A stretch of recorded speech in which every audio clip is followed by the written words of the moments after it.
সম্মানিত উপস্থিতি, আপনারা ইতিমধ্যে জেনেছেন যে আজকে এই সংক্ষিপ্ত সময়ের মধ্যে আমাকে আলোচনার টপিক দেয়া হয়েছে সমসাময়িক বিশ্ব পরিস্থিতিতে মুসলিমদের করণীয় এই সম্পর্কে। এর চেয়ে গুরুত্বপূর্ণ কোনো টপিক এখন আছে বলে আমি মনে করি না, যদিও বা এই টপিকটা নিয়ে সবচেয়ে কম আলোচনা করা হয়। দেখবেন যে জুমার খুতবা হচ্ছে বছরে 54টা, ওয়াজ মাহফিল হচ্ছে হাজার হাজার। আসলে এখন আমরা কোন প্রেক্ষাপটে বসবাস করছি, দেশের অবস্থা কেমন, বিশ্বের অবস্থা কেমন, মুসলিমদের অবস্থা কি, এখানে আমাদের করণীয় কি, এই বিষয়গুলো নিয়ে খুব কম আলোচনা করা হয়। এটা খুব দুর্ভাগ্যজনক বিষয়। আর এটা বলে রাখছি যে এই টপিকটা এতটাই জটিল এবং ব্যাপক, যেটা এই 40-50 মিনিটের লেকচারে হয়তো পরিপূর্ণরূপে তুলে ধরা সম্ভব না। তারপরেও আমি চেষ্টা করব এই সময়টুকুতে যতটুকু করা যায়। আল্লাহ পাক তৌফিক দান করুন, আল্লাহুম্মা আমিন। আমরা আল্লাহর কাছে দোয়া করছি আল্লাহ পাক যেন আলোচনা শুনে বুঝে আমল করার তৌফিক দান করেন, আল্লাহুম্মা আমিন। রব্বি ইশরাহ লি সাদরি ওয়া ইয়াসসির লি আমরি ওয়াহলুল উকদাতাম মিন লিসানি ইয়াফকাহু কওলি। বর্তমান প্রেক্ষাপট বুঝতে হলে আমাদেরকে প্রথমে ফিরে যেতে হবে 1500 বছর আগে। 1500 বছর আগে ঠিক আপনাদের এই গ্রামের মতো একটা গ্রাম ছিল। গ্রামই বলছি কারণ তৎকালীন সময়ে এরকম মডার্ন সিভিলাইজেশন ছিল না, আধুনিক সভ্যতা ছিল না।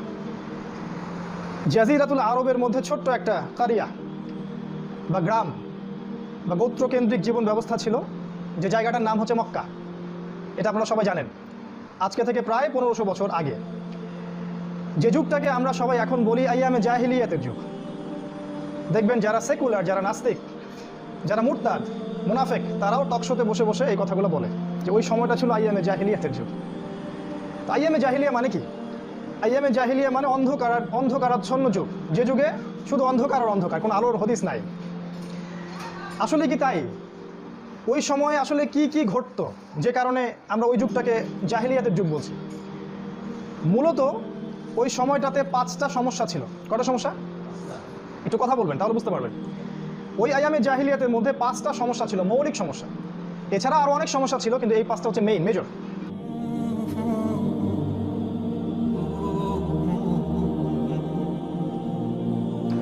তার মধ্যে 1 নম্বর সমস্যা ছিল শিরক। শিরক তো বোঝেন, আল্লাহ পাকের একত্ববাদের সাথে অংশীদার সাব্যস্ত করা। মক্কার মানুষটা কিন্তু এমন ছিল না যে আল্লাহকে বিশ্বাস করতো না, এটা কিন্তু এমন নয়। তারা আল্লাহকে ঠিকই বিশ্বাস করতো। একজন আল্লাহ সৃষ্টিকর্তা আছেন, রিজিক দেন, জীবন দেন, মৃত্যু দেন, এগুলো সবই তারা বিশ্বাস করতো। কিন্তু আল্লাহ পাকের বিধানগুলো তারা সমাজে বাস্তবায়ন করতো না। আবু জেহেলের নাম শুনেছেন? আবু জেহেল বদরে যখন যাচ্ছে আমাদের নবীর বিরুদ্ধে যুদ্ধ করতে, তখন সে গিয়েছিল প্রথমে কাবা ঘরে। কাবা ঘরে গিয়ে বলেছিল আল্লাহুম্মা ইন কুনতা তা'লাম, আল্লাহর কাছে দোয়া করছিল, হে আল্লাহ আপনি যদি জানেন যে আন্না মুহাম্মাদান আলাল হক, যে মুহাম্মাদই হকের উপরে আছে, ফানসুরহু, তাহলে তাকেই সাহায্য করেন। ওয়া ইন কুনতা তা'লাম, আর আপনি যদি জানেন যে নাহনু আলাল হক, আমরা হকের উপর আছি, ফানসুরনা, আমাদেরকে সাহায্য করেন। তাহলে কি বোঝা গেল? আবু জেহেল আল্লাহ বিশ্বাস করত। তাহলে ওকে এই যুগে ফেরাউন কেন বলা হয়? সে আল্লাহ পাককে বিশ্বাস করতো ঠিকই, তার রুবুবিয়াত ঠিকই বিশ্বাস করতো, উলুহিয়াত মানে ইবাদত বন্দেগী এবং হুকুম আহকাম বাস্তবে আমলে প্রতিফলন করতো না। যাই হোক, তো তখনকার মেজর প্রথম সমস্যা ছিল শিরক। এর মানে এই নয় তারা আল্লাহকে বিশ্বাস করতো না। তার ইবাদতের জীবনে, সামাজিক জীবনে, পারিবারিক রাষ্ট্রীয় জীবনে আল্লাহর সাথে অন্য ইলাহদেরকে শরীক করতো। ঠিক যেমন তারা আল্লাহ বিশ্বাস করতো, কিন্তু লাত, উজ্জা, হুবল, মানাত এইসব মূর্তি পূজা করতো। তারা বলতো মা না'বুদুহুম লিইকাররিবুনা ইলাল্লাহি যুলফা, আমরা শুধু এই কারণেই এদের ইবাদত করি যে এরা আমাদেরকে আল্লাহ পর্যন্ত পৌঁছে দিবে। এখনও কিন্তু কিছু মানুষ মৃত মানুষের ইবাদত করে না? কবরসহ অনেক মানুষের কাছে আপনারা সাহায্য চাই না? আমরা চাই, আমরা বলি যে এই মানুষ, এই বুজুর্গ আমাকে আল্লাহ পর্যন্ত পৌঁছে দেবে। একই ব্যাপার, ওদের কনসেপ্ট একই ছিল। এটা ছিল 1 নম্বর সমস্যা। 2 নম্বর সমস্যা ছিল সুদ। সমাজে রন্ধ্রে রন্ধ্রে সুদ ছিল। সুদ তো বোঝেন, ইন্টারেস্ট। আধুনিক ব্যাংকিং সিস্টেমের ভাষায় ইন্টারেস্ট মানে 10 টাকা দাও, তোমাকে আমি 15 টাকা দিব। আর আমরা মনে করি এর মধ্যে দিয়ে দারিদ্রতা দূর হয়ে যাবে, লাভ হবে আমার। তো ওই যে 5টা টাকা বেশি দিবে, এই 5টা টাকা আরও 10 জনের রক্ত চুষে সে নিয়ে আসছে। ওই 10 জন যাবার ফকির হয়ে গেল, এটা তো বুঝতে পারি না। ওদিকে আমি পড়ে আসছি। তো ওই সময়কার দ্বিতীয় প্রধান সমস্যা ছিল সুদ। সমাজের বেশিরভাগ মানুষই সুদখোর ছিল। খুব সংক্ষেপে বলছি, বুঝে নেবেন। 3 নম্বর সমস্যা ছিল মাদক দ্রব্যের ব্যাপক প্রচলন। আইয়ামে জাহিলিয়াতের ম্যাক্সিমাম মানুষ, স্পেশালি যুব সমাজ, মাদক দ্রব্যের সাথে সম্পৃক্ত ছিল। তারা, আমরা যেমন এখন ডাল ভাত খাই, ঠিক সেভাবে তারা মাদক সেবন করত। খুব কম মানুষ খুঁজে পাওয়া যেত যারা মাদক দ্রব্য গ্রহণ করতো না।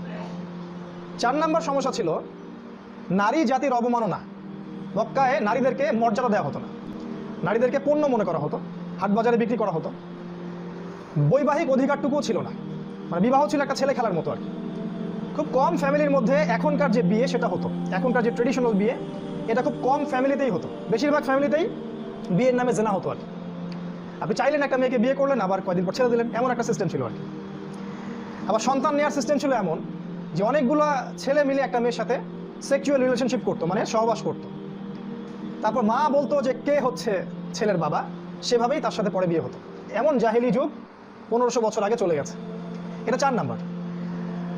আর সম্পত্তির অধিকার তো দেওয়া হতোই না মোটেই। আর 5 নাম্বার সমস্যা ছিল যে গোত্রীয় দ্বন্দ্ব, মানে ছোট ছোট ব্যাপার নিয়ে গোত্রে গোত্রে দ্বন্দ্ব সৃষ্টি হতো এবং এত লম্বা যুদ্ধ হতো যে এক একটা যুদ্ধ 50, 60, 70, 80 বছর পর্যন্ত ছিল। একটা উদাহরণ দিচ্ছি, আইয়ামে জাহিলিয়াতে একবার একটা গোত্রের উট আর একটা গোত্রের ফসল খেয়ে ফেলেছিল। আপনারা হয়তো বুঝবেন আরো ভালো। একটা গরু ছাগল অন্য গোত্রের ফসল খেয়ে ফেলেছে, তখন যার ফসল খেয়ে ফেলেছিল সে গিয়ে ওই উটটাকে হত্যা করে, এবং যার উটকে এবার হত্যা করা হলো সে গিয়ে ওই ব্যক্তিকে হত্যা করে। এই 2 গ্রুপের যুদ্ধ শুরু হয়ে গেল। 80 বছর পর্যন্ত এই যুদ্ধটা ছিল মক্কায়, 80 বছর পর্যন্ত একটা উটকে নিয়ে যুদ্ধ। মানে এই যে গোত্রীয় দ্বন্দ্ব, এটা জাহিলি যুগে ছিল। এই 5টা ছিল মৌলিক সমস্যা। আমি আবার বলছি, 1 নাম্বার ছিল শিরক। এখন যারা বিচক্ষণ শ্রোতা আছেন এখানে তারা বুঝতে পারবেন। আমি আপনাকে কম্পেয়ার করতে বলছি, মানে ওই যুগটা এবং এই যুগটাকে মিলাতে বলছি। আমি বলেছি এই যুগটাকে বুঝতে হলে আপনাকে জাহিলি যুগ বুঝতে হবে। ওই যুগটাতে ছিল শিরক, এখন এই যুগে শিরক নাই। এই যুগে কোটি কোটি মানুষ আল্লাহকে পরোয়া করে না, তারা অমুসলিম এবং তাদের সংখ্যাই বেশি। মুসলিমদের মধ্যে লক্ষ লক্ষ কোটি কোটি মুসলিম আল্লাহর দ্বীনের পরোয়া করে না, আল্লাহ পাকের হুকুম আহকাম যে বাস্তবায়ন করতে হবে সেটার পরোয়া করে না। 5 ওয়াক্ত সলাতও ঠিকঠাক মতো আদায় করে না। সলাত কে ঠিকঠাক আদায় করে জানতে হলে ফজরের নামাজে আসবেন, তাহলে বুঝতে পারবেন কে কে সলাত ঠিকঠাক আদায় করছে। জোহরে আসলে বুঝতে পারবেন না। তো এখন হচ্ছে এই অবস্থা। ওই সময় শিরক ছিল, এই সময় শিরক আছে। এখন ধর্মের নামে শিরক আছে। যেমন ধর্মের নামে আমরা আল্লাহ ছাড়া অন্য কারোর কাছে চাই, সাহায্য চাই। আমরা কবর পূজা শুরু করেছি, আমরা মাজার পূজা শুরু করেছি, আমরা মরা মানুষের পূজা করছি, আমরা আল্লাহকে পাওয়ার জন্য মাধ্যম ধরছি। মুসলিমরাই কাজ করছি, অমুসলিমদের কথা বাদ দেন, করছি না এগুলা? কোটি কোটি আমাদের বাংলাদেশে শিরকের আখড়া আছে, যেখানে রাতের বেলা মেয়ের নাচ হয়, মেয়েরা নাচে, আর দিনের বেলা গাঁজা খায়। কোটি কোটি, সারা দেশ ঘুরে দেখবেন, বুঝতে পারবেন। এটা ধর্মীয় শিরক। সময় কম, শর্ট করে বলছি। অর্থনীতির জীবনে শিরক আছে। আল্লাহ পাক বলেছেন এরকম অর্থনৈতিক জীবন পরিচালিত করো, আর মুসলিমরা বলছেন না, ওগুলো আমরা মানি না। আমরা ইসলামী অর্থনীতি মানি না, আমরা সুদভিত্তিক প্রোগ্রেসিভ অর্থনীতি মানি, যেখানে 10 টাকা দিলে 15 টাকা পাওয়া যায়। এবং এই অর্থনৈতিক ব্যাংকিং সিস্টেম সারা দেশে ছড়াই গেছে। এবং আমি এসে শুনলাম যে আপনাদের গ্রামেও নাকি 15টা এনজিও আছে। সবাই স্বপ্ন দেখায় আপনারা বড় হবেন এবং সুদ খাওয়ার সুন্নত চালু করেছে আর কি। কেউ ওদের সামনে দাঁড়িয়ে বুক ফুলিয়ে বলার সাহস পায় না যে নবী সাল্লাল্লাহু আলাইহি ওয়াসাল্লাম বলেছেন যে ব্যক্তি সুদ খায় তার সবচেয়ে নিম্ন পাপ হচ্ছে সে তার মায়ের সাথে জিনা করে। সুবহানাল্লাহ পড়বেন না? সুদ খাওয়ার সবচেয়ে নিম্ন পাপ, সবচেয়ে ছোট পাপ, উঁচু পাপ না। সুদের 73টা শাখা আছে পাপের, কোনো হাদিসে 70টা, তার সবচেয়ে নিম্ন শাখা হচ্ছে মায়ের সাথে জিনা করা, মানে মাকে ধর্ষণ করা। কথা তো বুঝতে পারে না জিনা কি জিনিস। মাকে রেপ করা। নিজের মাকে কেউ রেপ করতে পারে? এমনি তো রেপ করার শাস্তি হচ্ছে মৃত্যুদণ্ড। ইসলামে একজন কেউ যদি রেপ করে বা ধর্ষণ করে তার শাস্তি কি? মৃত্যুদণ্ড। আজকে দেখবেন পত্রিকা খুলবেন, খবর দেখবেন খালি ধর্ষণের সংবাদ, তাই না? দেখেন না? আর এগুলোতে আবার জড়িত থাকে শীর্ষস্থানীয় যারা, তারাই সোনার ছেলেরা আর কি। তো কেউ একবারও এদেরকে বলতে সাহস পায় না যে ইসলামে রেপিস্টের শাস্তি হচ্ছে তাকে মৃত্যুদণ্ড দিতে হবে, এবং সেটা প্রকাশ্যে। এটা যদি বাস্তবায়ন করা হয় তাহলে ধর্ষণ করার সাহস পাবে মানুষ? ইসলামের শাস্তি, কেউ যদি চুরি করে প্রকাশ্যে তার হাতটা কেটে ফেলতে হবে কবজি পর্যন্ত। কেউ যদি ডাকাতি করে ডান দিকের হাত বাম দিকের পা, বাম দিকের পা ডান দিকের হাত কেটে ফেলতে হবে। ছিনতাই করলে একই শাস্তি। কেউ যদি জিনা করে 100টা বেত্রাঘাত, 100 লাঠি পিটাতে হবে। বিবাহিত ব্যক্তি যদি জিনা করে নাউজুবিল্লাহ, তাহলে তাকে রজম করতে হবে, পাথর নিক্ষেপ করে হত্যা করতে হবে। আর যদি কেউ কাউকে হত্যা করে অন্যায়ভাবে একজনকে হত্যা করলো, যেটা হচ্ছে এখন সারা দেশে, শাস্তি হচ্ছে তাকেও হত্যা করতে হবে। অবশ্যই এগুলো ইসলামী স্টেটের গভর্নমেন্ট করবে, যে কেউ করতে পারবে না। আমাদের কিতাবের মধ্যে আছে কোরআনে চোখের বদলে চোখ, হাতের বদলে হাত, কানের বদলে কান, নাকের বদলে নাক, দাঁতের বদলে দাঁত, একদম ইকুয়াল। আর কিফা উনকে রম, মানে ইকুয়ালি শাস্তি দিতে হবে। এগুলো বলার কেউ সাহস পাচ্ছে না এখন মিম্বর থেকে। আমরা অবশ্য আরো বড় কাজে ব্যস্ত আছি, সেটা হচ্ছে আমরা আপোষের দ্বন্দ্বে ব্যস্ত আছি। কার তরিকাটা সহি, কার নামাজটা সহি হচ্ছে, হাত কোথায় বাঁধবো, তসবিহ কিভাবে করতে হবে, তাই না? পায়ে পা লাগাবো কিনা, ফুলে দেন করবো কিনা, এগুলো নিয়ে আমরা ব্যস্ত আছি। আর এই লসগুলোর কথা যখন বলা হয় তখন তীর ছুড়ে দেওয়া হয় যে এরা হচ্ছে জঙ্গি, এরা মৌলবাদী, এরা সাম্প্রদায়িক, এগুলো সেই যুগে চলতো, এই যুগে চলে না। এগুলো হচ্ছে ধর্মীয় এবং অর্থনৈতিক শিরক। আল্লাহ পাক এগুলো শিরক বলেছেন। কোথায় বলেছেন? সূরা তাওবার মধ্যে আছে। আল্লাহ পাক বলেছেন যে আল্লাহর হালালকে যদি কেউ হারাম করে, ভালো করে বুঝবেন, আল্লাহ পাকের হালালকে কেউ যদি হারাম করে আর আল্লাহ পাকের হারামকে কেউ যদি হালাল করে, সুস্পষ্ট শিরক এটা। যেমন আল্লাহ পাক হালাল করেছেন যে আপনি আপনার ছেলে মেয়ের বিয়ে দিতে পারবেন 16 বছরে। 16 বছরে একটা মেয়ে সন্তান জন্ম দিতে পারে না? পারে না? হায়েজ হয় না? 17 বছর একটা ছেলে, সে সন্তান জন্ম দিতে পারবে না? ইসলাম শরীয়ত অনুযায়ী তাদের বিয়ে জায়েজ। আপনি বিয়ে দিতে গেলে আপনাকে জেল খাটতে হবে। এই যে আল্লাহর হালালকে আমরা হারাম করেছি, এটা শিরক, সুস্পষ্ট শিরক। আবার যেমন আল্লাহর হারাম, সুদ আল্লাহ হারাম করেছেন, আমরা হালাল করেছি। মদ আল্লাহ হারাম করেছেন, আমরা হালাল করেছি। লাইসেন্স আছে না মদের? গতকালকে নিউজ দেখলাম, এটা একটা মজার নিউজ, যে আমাদের ডিবি পুলিশরা ঢাকায় অনেকগুলো মদের বার জব্দ করেছে। অপরাধ হচ্ছে, তাদের অপরাধটা শোনেন, এই করোনাকালীন সময়ে তারা নাকি মদ হোম ডেলিভারি দিচ্ছিল। হোম ডেলিভারি বোঝেন? মানে অর্ডার করবেন, বাসায় এসে মদ দিয়ে যাবে। সুবহানাল্লাহ, কোন দেশে বাস করেন? তো আল্লাহ পাক যেটা হারাম করেছেন আমরা সেটা হালাল করেছি। ওদেরকে গ্রেফতার করা হচ্ছে এই অপরাধে যে ওদের লাইসেন্স নাই। মানে লাইসেন্স থাকলে ইটস ওকে, এটা ঠিক ছিল। নাউজুবিল্লাহ। তো আল্লাহর হালালকে কেউ যদি হারাম করে ভাই, আর আল্লাহর হারামকে কেউ যদি হালাল করে, ব্যক্তি হোক, পরিবার হোক, সমাজ হোক আর রাষ্ট্র হোক, সে মুশরিক, সুস্পষ্ট শিরক। এই শিরকটা ছোট করছি, এই শিরকটা ওই সময় ছিল, এই সময়ও আছে, জাহিলি যুগেও ছিল, এই সময় আছে। দ্বিতীয় যে পাপটা বলছিলাম সুদ, জাহিলি যুগে ছিল, এই সময় আরও বেশি আছে। জাহিলি যুগে সারা বিশ্ব জুড়ে সুদভিত্তিক ব্যাংকিং সিস্টেম ছিল না। জাহিলি যুগে সুদ খাইতো মানুষ শুধু মক্কায়। বিশ্বের প্রতিটা জায়গায়, প্রতিটা দেশ, প্রতিটা গ্রাম, প্রতিটা ইউনিয়ন, থানা, জেলা সুদের আন্ডারে। বাড়ি করবেন সুদি লোন, ব্যবসা করবেন সুদি লোন, আপনি কিছু করতে যাবেন সুদি লোন নিতে হবে। আর এটা ওদেরকে কেউ বলে না, বলার সাহস পায় না বা এই জ্ঞান রাখে না যে সুদ একটা কাজ করে সমাজে। সুদ কী কাজটা করে? ধনীকে আস্তে আস্তে আস্তে আস্তে আরও ধনী বানাতে থাকে এবং গরিবকে আস্তে আস্তে আস্তে আস্তে আরও গরিব বানাতে থাকে। এটা বাইরের চোখ দিয়ে দেখলে বুঝতে পারবেন না। আপনি কোরআন সুন্নাহ যদি জানেন এবং ইসলামের অর্থনীতি বোঝেন, তখন বুঝতে পারবেন যে সুদের এটা হচ্ছে ফলাফল। সুদ ধনী শ্রেণীর কোনো ক্ষতি করে না। ধনিক শ্রেণীরা আস্তে আস্তে আরও ধনী হতে থাকে আর গরিবরা আস্তে আস্তে আরও গরিব হতে থাকে। এক পর্যায়ে এই গরিবরা দাসে পরিণত হয়। দাস, ওরা খাওয়ালে আপনারা খেতে পারবেন। সুদের লোন দিতে গিয়ে, শোধ করতে গিয়ে গরু, ছাগল, ভিটামাটি সব বিক্রি করতে হয় না? রক্ত চুষে নেয় তারা। আমাদের নবীজি বলেছেন, একটা তো বললাম, এটা মায়ের সাথে জিনা করার মতো অপরাধ। আর সবচেয়ে বড় পাপ হচ্ছে এটা আল্লাহ এবং তার রাসূলের সাথে যুদ্ধের সমান অপরাধ। কোথায় আছে এটা? সূরা বাকারায় আছে। মিম্বরে দাঁড়িয়ে কথাগুলো বলবেন যাতে করে মানুষগুলো জানতে পারে। নবী সাল্লাল্লাহু আলাইহি ওয়াসাল্লাম তো জিনার কথা বলেছেন। আল্লাহ পাক বলেছেন যে ইয়া আইয়ুহাল্লাযীনা আমানু ইত্তাকুল্লাহ ওয়া যারু মা বাকিয়া মিনার রিবা।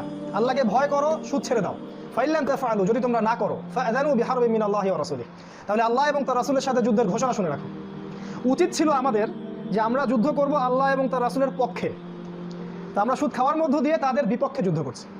শুধু আমরা করছি না, পুরো দেশই করছে। পুরো বিশ্ব আজকে আল্লাহ এবং তার রাসূলের বিরুদ্ধে যুদ্ধ করছে। এই জন্য বিশ্বে দেখবেন একটার পর একটা বালা মুসিবত, মহামারী, গজব, আযাব, দাবানল, এই সেই চলতে থাকবে। সামনে আরও বেশি বেশি আসবে। সামনে আরও বেশি বেশি মহামারী হবে, ভূমিকম্প হবে, জলোচ্ছ্বাস হবে, বন্যা হবে, আসমানের গজব আসবে, জমিনের বালা আসবে। আসমান থেকে সামনে ধোঁয়া আসবে, ধোঁয়া, পুরো বিশ্বটাকে ধোঁয়া ছেয়ে যাবে। সূরা দুখানের মধ্যে আছে কিয়ামতের আগে আগে এই পুরো বিশ্বটাকে ধোঁয়ায় ঢেকে দিবে, ধোঁয়া। এবং এই পুরো বিশ্বের বড় বড় যারা পরাশক্তি আছে, যেমন আমেরিকা, ইসরায়েল, রাশিয়া, এই যে কান্ট্রিগুলো বড় বড়, এদের মধ্যে আল্লাহ যুদ্ধ লাগিয়ে দিবেন সামনে। এবং এই যুদ্ধটা হবে পারমাণবিক যুদ্ধ। পারমাণবিক যুদ্ধ, এক একটা বোম পড়বে, একটা একটা করে দেশ ব্লাস্ট হয়ে যাবে। ওই যে জাপানের হিরোশিমা, নাগাসাকির ঘটনা জানেন, ওই রকম আর কি। এটা সামনে হতে যাচ্ছে। আমার ধারণা আজকে থেকে 10 বছরের মধ্যে হয়ে যাবে ইনশাআল্লাহ। আমি ভুল হতে পারি, আমি এস্টিমেট দিলাম একটা আর কি। আমাদের হাতে সময় বেশি না। যাই হোক, এই সুদটা ওই সময় ছিল, এই সময় আছে। শুধু আরেকটা পাপ আছে, এটা বলে লোভ সামলাতে পারছি না। নবীজি বলেছেন যে ব্যক্তি 1 দিরহাম সুদ খেলো, 1 দিরহাম, দিরহামটা কি সেটা পরে বলবো। নবীজি বলছেন যে ব্যক্তি 1 দিরহাম সুদ খায় সে যেন 36টা মেয়েকে ধর্ষণ করে। এটা বুখারীতে আছে হাদিসটা, খুলে দেখিয়ে দিন। হ্যাঁ, দিরহাম কি? দিরহাম হচ্ছে রূপার কয়েন। রূপার কয়েন কোনোদিন দেখছেন? রূপার কয়েন আপনারা কি জানেন যে কোরআনের মধ্যে, এই বইয়ের মধ্যে, আল্লাহর কিতাবের মধ্যে 2টা পয়সার কথা আছে, সোনার কয়েন আর রূপার কয়েন। এই 2টা হচ্ছে ইসলামের কারেন্সি, ইসলামের টাকা। এই আজকে থেকে 100 বছর আগ পর্যন্ত সোনার কয়েন এবং রূপার কয়েন ছিল। এই বিগত 100 বছরে দেখবেন এগুলো উঠে গেছে। এগুলো উঠে যায়নি ভাই, এগুলোকে সুপরিকল্পিতভাবে উঠিয়ে দেয়া হয়েছে। কেন দেয়া হলো? কারণ সোনার কয়েন আর রূপার কয়েনকে বলা হয় দিনার এবং দিরহাম। এটাকে যখন তুলে দেওয়া হয়েছে, ওর জায়গায় কাগজের টাকা ছেড়ে দেওয়া হয়েছে। আর এই কাগজে যে টাকাটা আমরা ব্যবহার করি, এর অভ্যন্তরীণ কোনো ভ্যালু নাই, কোনো মূল্য নাই। কীরকম? একটা উদাহরণ দিলে বুঝতে পারবেন, বোঝার চেষ্টা করেন। মনে করেন আমি 1 মাস আপনাদের এখানে কামলা খাটলাম, আপনি আমাকে খুশি হয়ে 20,000 টাকা দিলেন, কথার কথা। আমি টাকাটা নিয়ে গিয়ে আমার স্ত্রীকে দিলাম, দিয়ে বললাম টাকাটা রেখে দাও, এই টাকাটা 2 বছর পরে বের করবা, তখন এই 20,000 টাকা দিয়ে কিছু করবো ইনশাল্লাহ। তো 20,000 টাকা 2 বছর পর বের করার পর দেখা গেল যে 2 বছর আগে 20,000 টাকার যে মূল্য ছিল, 2 বছর পর 20,000 টাকার সেই মূল্যটা পাচ্ছি না। মানে 2 বছর আগে 20,000 টাকা দিয়ে আমি হয়তো একটা গরু কিনতে পারতাম, 2 বছর পর দেখছি 20,000 টাকা দিয়ে একটা ছাগলও কেনা যাচ্ছে না। টাকার মান কমে যায় নাই, কমিয়ে দিয়েছে। টাকার মান কমে যায় না, টাকার মান কমিয়ে দেওয়া হয়। কারা কমায়? ওই ইসরায়েলে বসে বসে ওরা কমায়। ইসরায়েলে যারা বসে আছে, জায়নিস্টরা, ইহুদি এবং খ্রিস্টান সম্প্রদায়, এরা বসে বসে এই কাজটা করে। কারণ এরা একটা ব্যাংকিং সিস্টেম চালু করেছে। এই ব্যাংকিং সিস্টেমটার ভিত্তি হচ্ছে সুদ এবং কাগজের টাকা। আমি এটাও বলে দিচ্ছি, সামনের কয়েক বছরের মধ্যে আপনাদের কাগজের টাকা উঠে যাবে। কাগজের টাকা দেখবেন কোনো ভ্যালু নাই, ওই জাদুঘরে টাঙিয়ে রাখবেন ওয়ালের মধ্যে, ওয়ালপেপার করে রাখে না, ওরকম করে রাখবেন। তখন কি হবে? তখন সব ডিজিটাল মানি, ইলেকট্রনিক মানি। ওই যে মোবাইলে পাঠাবেন, রিসিভ করবেন, পাঠাবেন, রিসিভ করে টাকা যাবে আসবে, আপনি টাকা ধরতেও পারবেন না, টাকা পকেটেও রাখতে পারবেন না, কিন্তু আপনি জানবেন আপনার ব্যাংকে 1 কোটি টাকা আছে, সংখ্যা দিয়ে দিবে আপনাকে একটা, ব্যাস এতটুকু। অনেক কথা হয়তো বুঝে আসতেছে না, সামনে বুঝে আসবে ইনশাল্লাহ। এগুলা কোনো কিছুই এমনি এমনি হচ্ছে না, এগুলোর পিছনে একটা শক্তি কাজ করতেছে। যারা চায় যে অর্থনৈতিকভাবে আমরা একদম পঙ্গু হয়ে যাই, তারা আমাদের সমস্ত সম্পদগুলো লুটেপুটে খাচ্ছে। আমরা সোনা এবং রূপা ওদের হাতে তুলে দিচ্ছি, দিয়ে কাগজ এবং ইলেকট্রনিক মানি নিয়ে আসতেছি। আমাদের তেল ওদের হাতে তুলে দিচ্ছি, দিয়ে ওদের কাছ থেকে কাগজের ডলার নিয়ে আসতেছি। সামনের কয়েক বছরের মধ্যে দেখবেন ব্যাংকিং সিস্টেমটা পড়ে যাবে। যাদের ব্যাংকে অনেক টাকা পয়সা আছে বের করে ফেলেন, ব্যাংক আর থাকবে না। মার্কিন ডলার চিনেন? এই মার্কিন আমেরিকান ডলার আর থাকবে না, সব দেখবেন ইলেকট্রনিক মানি হয়ে গেছে। আর এটা করবে মূলত ইসরায়েল। যাই হোক, আমি যে পয়েন্ট থেকে কথাটা বলছিলাম, এই দিনার দিরহাম আমাদের এখন, যদি ওই 1 মাসের যে আমি কামলা খাটলাম, আপনি আমাকে 5 দিনার দিলেন, 5 দিনার মানে 5টা সোনার কয়েন, এখন 2 বছর পর আমি সেই 5টা সোনার কয়েন বের করলাম, বলেন আমার টাকার মান বাড়বে না কমবে? 5টা সোনার কয়েনের দাম কি কমে যাবে কখনো? বরং বাড়বে। যদি আমি এখন 5টা সোনার কয়েন দিয়ে, 1 ভরি সোনা দিয়ে 10 শতক জমি কিনতে পারি, ইনশাল্লাহ আমি আরও 10 বছর পর আরও 5 শতক বেশি কিনতে পারবো। ইসলামের এটাই হচ্ছে কারেন্সি, যেটার কোনো মূল্য কখনো কমে যায় না। কোনোদিন এগুলো ওয়াজ শুনবেন না হয়তো বা, কারণ আমি জানি না এগুলো নিয়ে কতজন বাংলাদেশে ওয়াজ করে, আর আমি জানি না কেন করে না, আফসোস। সুদ ওই সময় ছিল, এই সময় আছে। ছোট করে নিয়ে আসছি আমি লেকচারটাকে। ওই সময় নারীর অবমাননা ছিল, এ সময় নাই। এ সময় বরং ওই সময়ের চেয়ে বেশি আছে। ওই সময় নারীকে তাও একটু শ্রদ্ধা করা হতো, এখন নারীকে বাজারের মার্কেটিং পণ্য বানানো হয়েছে। একটা স্যান্ডো গেঞ্জি কিনতে যাবেন, দেখবেন সেখানে মেয়ের ছবি। ওই যে ভিতরে একটা প্যান্ট পরি আমরা, আন্ডারপ্যান্ট কিনতে যাবেন, সেখানে দেখবেন মেয়ের ছবি। টিভি, সিরিয়াল, মিডিয়া, নাটক, টেলিভিশন, এই শো ওই শো, দেখবেন নারীকে সব ন্যাংটা করে ছেড়ে দেওয়া হয়েছে। ভাষাটা এইভাবে বলতে হলো। আর নবী সাল্লাল্লাহু আলাইহি ওয়াসাল্লাম বলেছিলেন আজকে থেকে 1400 বছর আগে, যে কিয়ামতের আগে আগে এক শ্রেণীর মেয়ে আসবে, যারা কাপড় পরেও ন্যাংটা থাকবে। কাপড় পরবে কিন্তু ন্যাংটা থাকবে। নিসাউন কাসিয়াতুন আরিয়া, কাপড় পরেও তারা নগ্ন থাকবে। তিনি বলেছেন তারা নিজেরা আকৃষ্ট হবে, অন্যদেরকে আকৃষ্ট করবে। এরা জান্নাতে যাবে না, জান্নাতের কখনো গন্ধও পাবে না। আমাদের নবীজি বলেছিলেন যে দাজ্জাল, এর নাম শুনেছেন? দাজ্জাল আসবে সামনে মানুষের রূপে, অপেক্ষা করতে থাকেন। তবে তার অনুসারীরা কিন্তু এখনই অ্যাক্টিভ। তিনি বলেছেন দাজ্জালের সবচেয়ে শেষ অনুসারী হবে এক শ্রেণীর মেয়ে, যাদেরকে মুসলিমরা ঘরে বন্দি করে রাখতে পারবে না। বাপ ভাই স্বামী মিলে ঘরে রাখতে চাবে, তো ঘরে থাকো, পর্দায় থাকো, এরা বাঁধন ছিন্ন করে বের হয়ে চলে যাবে। এরা বের হয়নি। বিগত 100 বছরে দেখেন শহরে মেয়েদেরকে আর ঘরে রাখতে পারবেন না। উন্নতি, অগ্রগতি, কাঁধে কাঁধ মিলিয়ে দেশ ও জাতি গড়বো, এগুলো স্লোগান দেয় না, দিয়ে দিয়ে সমস্ত জায়গায় আজকে ওরা ঢুকে পড়ছে। শিক্ষাক্ষেত্রে যাবেন, আপনাকে একটা বেহায়া মেয়ের সাথে বসতে হবে সামনাসামনি। স্কুলে যাবেন, সেখানে জিনা করতে হবে। কলেজে গেলে সেখানে জিনা। চাকরি করতে যাবেন, সেখানেও জিনা। দেশ চালাবেন, সেখানেও জিনা। সব জায়গায়। আর পর্দা তো উঠিয়ে দেওয়া হয়েছে, বলুক আর না বলুক, সুকৌশলে উঠিয়ে দেওয়া হয়েছে। একটা মেয়ে যখন নিকাব পরে স্কুলে কলেজে যায়, তাকে ডেকে আনা হয়, তাকে রিমান্ডে নেওয়া হয়, তাকে জিজ্ঞাসাবাদ করা হয়, কি সমস্যা, তোমার সমস্যাটা কি, মুখ ঢেকে আসো কেন? ওদের গায়ে জ্বালা শুরু হয়ে যায় একদম। এই দেশে বাস করেন আপনারা, এই সমাজে বাস করেন, যেখানে একটা মেয়ে স্বতন্ত্রভাবে যে স্বাধীনভাবে হিজাব করবে, সেই স্বাধীনতা ওর নাই এখন। বরং তাকে বাঁকা চোখে দেখা হয়, কি জঙ্গি নাকি, বোরখার নিচে কি বোম আছে নাকি, দাড়ির নিচে আবার বোম আছে নাকি। টাকনুর উপরে যখন একটা ছেলে কাপড় পরে, পাগড়ি পরে, জুব্বা পরে, ভয় লাগে ওদের দেখলে। আগে এই ধরনের মানুষকে দেখলে মানুষ সালাম দিত, শ্রদ্ধা করতো, বাসায় ডেকে দাওয়াত করে খাওয়াইতো। এখন ভয় পায় আমাদের দেখলে মানুষ। আমরা কি ভাই পশু হয়ে গেলাম নাকি? এই কাজটা কে করলো আসলে? আমরা কি বাঘ ভাল্লুক? এই কাজটা করলোটাকে? এই কাজটা করেছে মিডিয়া। এই যে এখনকার মিডিয়াগুলো দেখছেন, এই মিডিয়ার কাজই হচ্ছে ইসলামকে কিভাবে তারা খারাপ চোখে তুলে ধরবে সমাজের সামনে। ইসলামের জন্য একটা যদি ইস্যু পায়, একটা হিফসখানায় দেখা গেল যে একটা হুজুর একটা লোক একটা বাচ্চাকে চরম মাইর মারছে আর কি, এটা সিসি ক্যামেরায় ধরা পড়ছে। আমরা অবশ্যই বলছি এই কাজটা খারাপ, বাচ্চাদেরকে মেরে মেরে পড়ানো উচিত না, কখনোই উচিত না। তো এই যে একটা ইস্যু তারা পাইলো, সারা মিডিয়া প্রচার করে শেষ যে মাদ্রাসায় এই হয় এই হয় এই হয়, সব মাদ্রাসা বন্ধ করে দাও। সুবহানাল্লাহ। মাদ্রাসার কয়টা ছেলে রাজনৈতিক গন্ডগোলে অংশ নেয়? মাদ্রাসার কয়টা ছেলে রাস্তায় গিয়ে দাঁড়িয়ে এই রাস্তা অবরোধ করে? মাদ্রাসার কয়টা ছেলে ধর্ষণ করে? মাদ্রাসার কয়টা ছেলে মদ খায়? এগুলো বলুক, মিডিয়াতে বলবে না। এদের আক্রোশটা মূলত ইসলামের উপরে। বাইরে যতই বলুক যে লা ইলাহা ইল্লাল্লাহ, আল্লাহ ছাড়া কোনো মাবুদ নাই, আমরা মুসলিম মুমিন, আমরা তোমাদের সাথেই আছি, আল্লাহ পাক সূরা বাকারায় বলেছেন ওয়াইদা লাকুল লাযিনা কাফারু ওয়াইদা লাকুল লাযিনা আমানু ক্বালু আমান্না ওয়াইদা খালাউ ইলা শায়াতিনহিম ক্বালু ইন্না মাআকুম। যখন তারা মুমিনদের সাথে সাক্ষাৎ করে তারা বলে আমরা তোমাদের সাথেই আছি। ভোটের সিজন আসলে দেখবেন দাড়ি টুপি রেখে আমি তোমার কাছেই আছি, আমাকে ভোট দাও। আর যখন ওই সময় ফুরিয়ে যাবে আর কি, ওয়াইদা লাকুল লাযিনা কাফারু ওয়াইদা খালাউ ইলা শায়াতিনহিম, যখন তারা তাদের শয়তানদের সাথে মিলিত হয় বলে নাহনু মাআকুম, আমরা তোমাদের সাথেই আছি, ইন্নামা নাহনু মুস্তাহজিউন, ওদের সাথে ঠাট্টা করে আসলাম মাত্র। তো একটা প্রসঙ্গে অনেকগুলো কথা বলে ফেললাম। এই মিডিয়াই বলেন, আমেরিকা বলেন, ইসরায়েল বলেন, এই ধর্মনিরপেক্ষ রাষ্ট্রগুলো বলেন, এই গণতন্ত্র জাতীয়তাবাদ, এই সব কিছু দিয়ে তারা ইসলামটাকে ডমিনেট করতে চাচ্ছে যাতে আগামী দিনগুলোতে ইসলাম বিজয়ী হতে না পারে। কিন্তু আল্লাহ পাক কখনোই সেটা হতে দিবেন না। আল্লাহ রাব্বুল আলামিন ওয়াদা করেছেন যে তিনি এই দিনটাকে প্রত্যেক কাঁচা এবং পাকা বাড়িতে পৌঁছে দিবেন। তিনি ওয়াদা করেছেন সামনে যে মালহামা বা মহাযুদ্ধ হতে যাচ্ছে, সে যুদ্ধের শেষের দিকে মুসলিমরা বিজয় লাভ করবে। এবং মুসলিমদের নেতৃত্ব দেওয়ার জন্য আল্লাহ পাক মক্কা থেকে, প্রথমে মদিনা থেকে তারপর মক্কা থেকে একজন ইমামকে বের করবেন, যার নাম ইমামুল মাহদি। তার হাতে মুসলিম সেনাবাহিনীরা বায়াত করবে এবং তিনি মুসলিমদেরকে সাথে নিয়ে ওই যে তুরস্কের কনস্ট্যান্টিনোপল সেটা জয় করবেন এবং ওই যে ইসরায়েল দখল করে রাখছে জেরুজালেম সেটাও জয় করবেন। এবং ঈসা আলাইহিস সালাম আকাশ থেকে নামবেন, দাজ্জাল বের হবে, তারা দুজনে মিলে দাজ্জালকে হত্যা করবেন এবং জেরুজালেম থেকে পুরো বিশ্বে একটা খেলাফতের স্টেট কায়েম হবে ইনশাআল্লাহ তাআলা। কোনো শক্তি এটাকে ঠেকাতে পারবে না। এটা সামনে হতে যাচ্ছে। এখন এই মাদক নিয়ে কথাটা বলতে এই কথাগুলো আসলো। আমি যে 5টা পয়েন্ট বলেছিলাম, ওই সময় শিরক ছিল, এই সময় আছে, ওই সময় মদ ছিল, এই সময় আছে, ওই সময় সুদ ছিল, এই সময় আছে, ওই সময় নারীর অবমাননা ছিল, এই সময়ও আছে, ওই সময়ে এই যে গোত্রীয় দ্বন্দ্ব ছিল, আপোষের দ্বন্দ্ব, এটা কিন্তু এখনও আরও প্রবলভাবে আছে। এবং এখন ওই দ্বন্দ্বটা রূপ নিয়েছে রাজনৈতিক দ্বন্দ্বে, বৈশ্বিক যুদ্ধের দ্বন্দ্বে। দেখবেন খালি দ্বন্দ্ব, সারা বিশ্বে যেদিকে তাকাবেন খালি ফাসাদ আর রক্ত, খালি রক্ত আর ফাসাদ। আর এই রক্তগুলোর বেশিরভাগই মুসলিমদের রক্ত। সারা বিশ্বের দিকে তাকাবেন, ইরাকের দিকে তাকান, সিরিয়ার দিকে তাকান, আফগানিস্তানে তাকান, ওই যে আজারবাইজান আর ওই যে আর্মেনিয়ার মধ্যে যুদ্ধ শুরু হলো, পাকিস্তানে তাকান, কাশ্মীরে তাকান, মায়ানমারে তাকান, চীনে তাকান, যেদিকে তাকাবেন দেখবেন শুধু মুসলিমদের রক্ত আর রক্ত। আর আমরা হালুয়া রুটি খাচ্ছি অবশ্য বাসায় বসে বসে, কারণ আমরা তো জান্নাতের সার্টিফিকেট পেয়ে গেছি।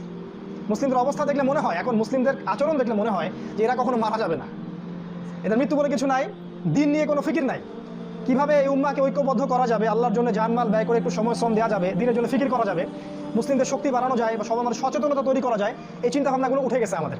আমরা চিন্তা এখন খাবো কি, পরবো কি, কবে একটা বাড়ি হবে, কবে একটা চাকরি হবে, সুন্দরী একটা নারী কবে হবে, এতটুকুই চিন্তা আমাদের। শুনে রাখেন, আল্লাহ পাক বলেছেন ইন তানসুরুল্লাহ ইয়ানসুরকুম, তোমরা যদি আল্লাহকে সাহায্য করো, মানে আল্লাহর দ্বীনকে সাহায্য করো, তবেই আল্লাহ তোমাদেরকে সাহায্য করবেন। ওয়া ইউসাব্বিত আকদামাকুম, তোমাদের পা আল্লাহ পাক দৃঢ় করে দিবেন।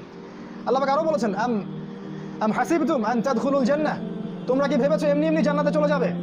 ওয়ালাম্মা ইয়ালামিল্লাহু আল্লাযীনা জাহাদু মিনকুম ওয়া ইয়ালামুস সাবিরিন, অথচ আল্লাহ জেনে নিচ্ছেন না কে তোমাদের মধ্যে সত্যিকারের জিহাদ করনেওয়ালা আর সত্যিকারের সবর করনেওয়ালা।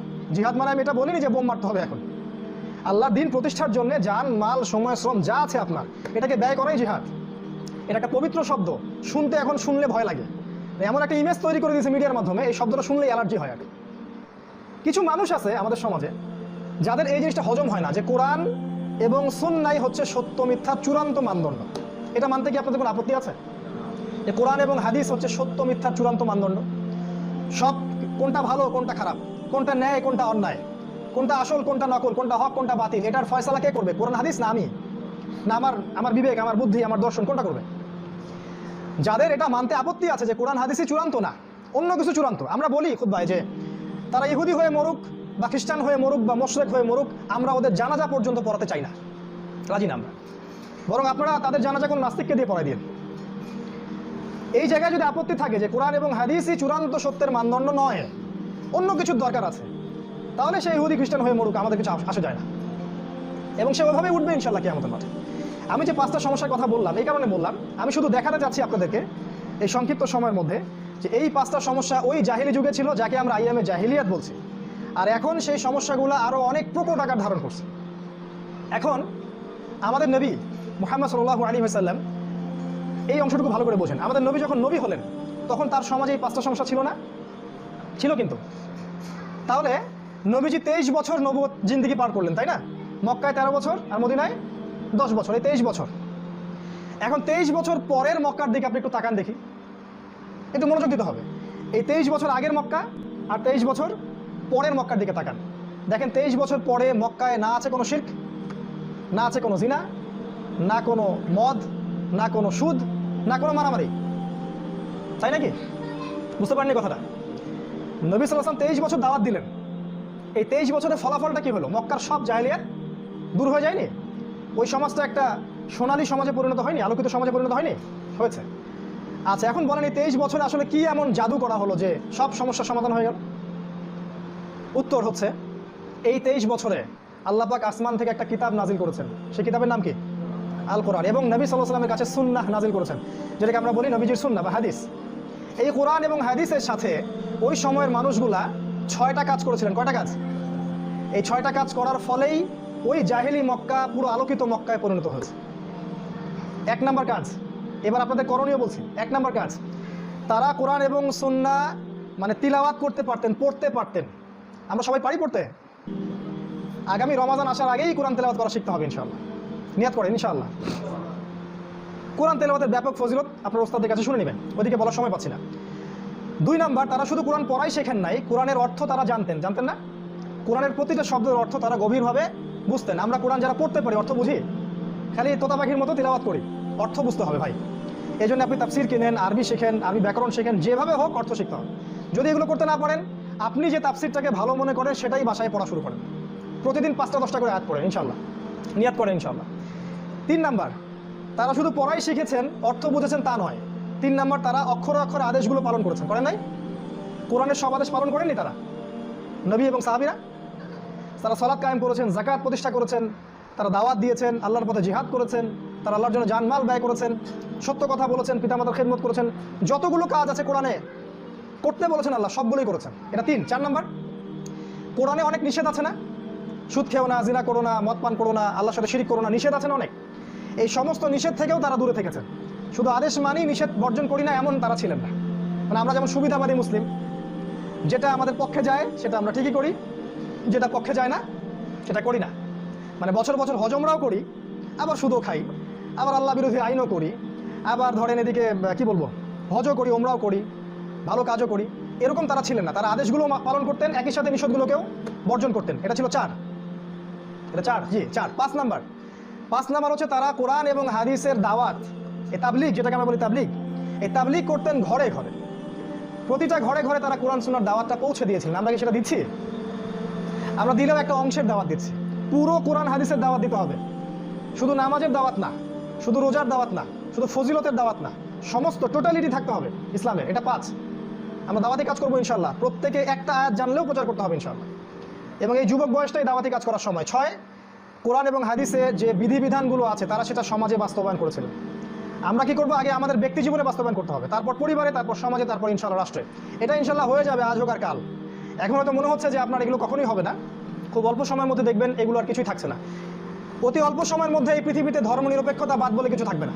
নো সেকুলার স্টেট, কোনো সেকুলার স্টেট থাকবে না, কোনো ডেমোক্রেটিক কান্ট্রি এই পৃথিবীতে থাকবে না। এই পৃথিবীর কোনো জায়গায় কমিউনিজম বলে কিছু থাকবে না, জাতীয়তাবাদ বলে কিছু থাকবে না। পৃথিবীতে একটা কনসেপ্টই থাকবে, সেটা হলো খিলাফা। পুরো পুরো বিশ্বটাই একটা শাসনের অধীনে চলে আসবে, সেটা হবে জেরুজালেম থেকে। জেরুজালেম থেকে একটা শাসন আসতে যাচ্ছে সামনে, যা নেতৃত্ব দিবেন ঈসা আলাইহিস সালাম এবং ইমামুল মাহদি। পৃথিবীর কোনো শক্তি তাদের সামনে দাঁড়াতে পারবে না। তারা যা করার তাই করে নিক, কিছুই করতে পারবে না।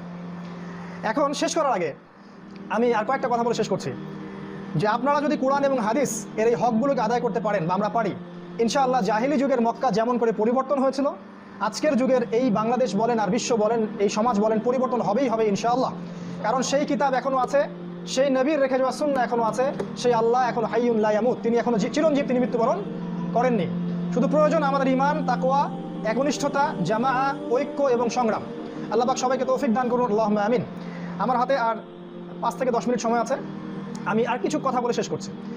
এই কোরআন এবং হাদিস যদি আপনি স্টাডি করেন, একটু গবেষণা করেন, আপনি দেখতে পারবেন যে শেষ জামানার যতগুলো আলামত আছে তার প্রায় 95%, 95% আলামত দেখা যাচ্ছে চোখ দিয়ে। কোন চোখ দিয়ে দেখতে হবে? শুধু বাইরের চোখ দিয়ে না, এই যে ভিতরের চোখ দিয়ে দেখতে হবে। এক্সকিউজ মি, ভিতরে কি একটা চোখ আছে? এটা তো আমাদের এডুকেশন সিস্টেম স্বীকার করে না, করে? ওদের সামনে মানে ওদের পায়ে মাথা ঠকলেও তো কখনো স্বীকার করবে না যে মানুষের হৃদয়ের চোখ আছে, হৃদয়ের কান আছে। আল্লাহ বলেছেন কোরআনে। যাই হোক, ওদেরকে বলবেন যে গেট লস্ট, তোমরা এখান থেকে দূর হও। তো কোরআন এবং সুন্নাহ যদি ঘাটাঘাটি করেন তাহলে দুই চোখ দিয়ে দেখতে পারবেন, ভিতরের এবং বাইরের, যে শেষ জামানার 95% আলামত দুই চোখ দিয়ে দেখা যাচ্ছে। যেমন জিনা, ঘরে ঘরে জিনা ঢুকে গেছে না? মিডিয়ার মাধ্যমে জিনা ঘরে ঘরে ঢুকে গেছে। 2 নাম্বার সুদ, ঘরে ঘরে সুদ। 3 নাম্বার উঁচু উঁচু অট্টালিকা, দেখবেন শহরে যান, একটু ডাইরেভাবে যান, দেখবেন উঁচু উঁচু অট্টালিকা, বিল্ডিং আর বিল্ডিং। এগুলো কিয়ামতের আলামত। নবীজি বলেছেন শেষ জামানায় যারা একদম রাখাল শ্রেণীর মানুষ তারাও উঁচু উঁচু বিল্ডিং নির্মাণের প্রতিযোগিতা করবে। এরকম 4 নাম্বার মাদক, ঘরে ঘরে ঢুকে গেছে। 5 নাম্বার যেমন ধরেন এই যে আবহাওয়া পরিবর্তন হয়ে গেছে না, এখন জলবায়ু পরিবর্তন হচ্ছে না। 6 নাম্বার ভূমিকম্প, বেশি বেশি ভূমিকম্প হবে। 7 নাম্বার সময় সংক্ষিপ্ত হয়ে আসবে, বছর চলে যাবে মাসের মতো, মাস চলে যাবে দিনের মতো, যাচ্ছে না এখন। 8 নাম্বার মহামারী, বেশি বেশি মহামারী, রোগ বালাই ছড়াবে। 9 নাম্বার ব্যভিচার, দেখবেন ঘরে ঘরে ব্যভিচার, বিবাহিত ব্যক্তিরা জিনা করবে। 10 নম্বর বেপরদামি, দেখবেন রাস্তাঘাটে বেপরদামি, নোংরামি। এরকম অনেক আছে, শত শত, আমি কয়েকটা বলছি। যেমন 11 নম্বর ছেলে মেয়ের পোশাক পরবে, মেয়ে ছেলের পোশাক পরবে, আছে না এগুলা? তারপরে আছে 12 নম্বর কাফের মুশরিকদের আধিপত্য বেড়ে যাবে, মুসলিমদের রক্ত সারা বিশ্বে প্রবাহিত হবে, হচ্ছে না? 13 নম্বর মুসলিমরা দুনিয়া নিয়ে ব্যস্ত হয়ে যাবে, আল্লাহর পথে জিহাদ ছেড়ে দিবে, তাইনি? 14 নম্বর ইসলামী খেলাফত উঠে যাবে, উঠে যায় নাই? ইসলামী খেলাফত আছে এখন? নাই। এরকম 15 নম্বর এমন এমন রোগ ব্যাধি আসবে যার নামও মানুষ কখনো শোনে নাই, হচ্ছে? হচ্ছে না? এইডসের নাম শুনছিলেন আপনারা কখনো? চাচারা আপনারাও শোনেন নাই, আমরা শুনি। এরকম 16 নম্বর বড় বড় 3টা ভূমিকম্প হবে সামনের দিনগুলো তো হবে। একটা পৃথিবীর পূর্ব দিকে, মানে আমাদের দিকে, একটা হচ্ছে আরবে, এই সৌদি আরব, জাজিরাতুল আরবে, আর একটা পশ্চিম দিকে, আমেরিকার দিকে, সামনে হতে যাচ্ছে এগুলা। এরকম 17 নম্বর বললে শেষ করতে পারবো না, সময় কম। এরকম আরও অনেক আছে। যেমন নারীদের সংখ্যা বাড়তে থাকবে, পুরুষের সংখ্যা কমতে থাকবে। আপনার একটা ছেলের ঘাড়ে প্রায় 40টা মেয়ের দায়িত্ব চলে আসবে, এরকম হবে। বেশি বেশি হত্যা ঘটবে, হত্যা, খালি হত্যা আর রক্ত। যাকে মারা হচ্ছে সে জানবে না কেন মারা হলো, যে মারছে সেও বুঝবে না কেন ওকে মারলাম। এগুলো কি আমাদের আলামত? এরকম অসংখ্য আলামত আছে, অসংখ্য। এখন বড় একটা বলছি, শেষ জামানায় কিয়ামতের আগে আগে ইহুদিরা শক্তিশালী হয়ে যাবে এবং তারা খ্রিস্টানদের সাথে ঐক্য করবে, যেটা করে ফেলছে অলরেডি। তারা মুসলিমদের সাথে চুক্তিবদ্ধ থাকবে, এক পর্যায়ে তারা চুক্তি ভঙ্গ করবে এবং 80টা পতাকা একত্রিত করে 12,000 করে সৈন্য নিয়ে তারা মুসলিমদের বিরুদ্ধে আক্রমণ করবে। এটা হাদিস আসছে, এটা সামনে হতে যাচ্ছে। এবং নবীজি বলেছেন যে শেষ জামানার অন্যতম বড় সাইন হচ্ছে আল মালহামা। এই জায়গায় বলে শেষ করছি, মালহামা। মালহামা কি? মালহামা মানে মহাযুদ্ধ। নবীজি বলেছেন এমন যুদ্ধ হবে কিয়ামতের আগে আগে যে যুদ্ধে 100 জনের মধ্যে 99টা মানুষ মারা যাবে, 99টা মানুষ। যারা এই যুদ্ধে অংশ নেবে তাদের মধ্যে 99% মানুষ মারা যাবে। এবং এই যুদ্ধে মুসলিমদের ব্যাপক রক্তপাত ঘটবে, মুসলিমরা প্রচুর সংখ্যায় মারা যাবে। কিন্তু শেষ দিকে মুসলিমদের নেতৃত্বের জন্য আল্লাহ পাক ইমামুল মাহদিকে বের করবেন এবং তার হাতে আল্লাহ রাব্বুল আলামিন জেরুজালেমকে আবারও পুনরুদ্ধার করবেন এবং মুসলিমদের বিজয় হবে ইনশাআল্লাহ তাআলা। এরপর বের হবে দাজ্জাল এবং দাজ্জালকে তিনি মারতে পারবেন না। ঈসা আলাইহিস সালাম আকাশ থেকে নামবেন এবং তার হাতেই দাজ্জাল নিহত হবে এবং ইসলামী খেলাফা আবারও জেরুজালেম থেকে বাস্তবায়িত হবে ইনশাআল্লাহ। এটা সামনে হতে যাচ্ছে। এরকম অনেক সাইন আছে, আমি শুধু এতটুকু বলছি, কোরআন এবং সুন্নাহ যদি আপনারা স্টাডি করেন দুই চোখ দিয়ে দেখতে পারবেন। যতগুলো আলামত আছে তার 95% দুই চোখ দিয়ে দেখা যায়। এখন শেষ কথা, এরকম অবস্থায় আমরা কি করব? 2 মিনিট। এরকম অবস্থায় আমরা কি করব? আমাদের কাজ কি দুনিয়া নিয়ে ব্যস্ত হয়ে থাকা, নাকি হালুয়া রুটি সেমাই খাবো, বাসায় গিয়ে ঘুমিয়ে যাব, খালি মিলাদ পড়বো আর বাসায় খোরমা খাবো, এটাই আমাদের কাজ কি? আমাদের কিছু কাজ আছে কি? আমরা কি এই উম্মার আবর্জনা না উম্মার সম্পদ? প্রত্যেকটা মুসলিমের কাছে কিছু না কিছু আল্লাহ পাক চান। এক একটা মুসলিম এক একটা মুজাহিদ এই উম্মার। এবং আমি আশা করছি আগামী তরুণ প্রজন্ম ইনশাআল্লাহ এই সময়গুলো পেয়ে যাবে। আমাদের চাচারা পাবেন কিনা আমি জানি না, আমার বিশ্বাস যে এই প্রতিটা যুবকই ইনশাআল্লাহ সামনে সময়টা পেয়ে যাবে। বিগত 10 বছরের পৃথিবী আর এখনকার এই 10 বছরের পৃথিবীর মধ্যে আকাশ পাতাল পার্থক্য আছে। আগামী 10 বছর পৃথিবী চেঞ্জ হয়ে যাবে, দেখবেন। আমাদের করণীয় নাম্বার 1, জ্ঞান অর্জন করেন। খালি পয়েন্টগুলো বলছি, জ্ঞান অর্জন করেন, জ্ঞান অর্জন করেন, জ্ঞান অর্জন করেন। কোরআন পড়েন, হাদিস পড়েন, ইসলামের ইতিহাস পড়েন, অর্থনীতি পড়েন, রাজনীতি পড়েন, মানে পড়তে থাকেন। কিন্তু আপনার পড়ার ভিত্তিটা হবে কি? কোরআন এবং সুন্নাহ। যাই পড়বেন এর সাথে মিলাবেন। আর বিশেষ করে শেষ জামানার হাদিসগুলো এবং আলামতগুলো ভালো করে পড়েন। বিশ্ব কোন দিকে যাচ্ছে খেয়াল রাখেন, এটা 1 নাম্বার। 2, জানা অনুযায়ী আমল করতে হবে, জানা অনুযায়ী আমল করতে হবে, আগামীকালের ভরসা করবেন না, আজকেই আমল করে নেন। কিয়ামতের মাঠে প্রশ্ন করা হবে জীবন কোন পথে ব্যয় করেছো, যৌবন কোন কালে ব্যয় করেছো। অতএব এই যুবক সময়টাকে কাজে লাগান। এরা আপনাকে মাদক দিয়ে ব্যস্ত রাখতে পারে, নারী দিয়ে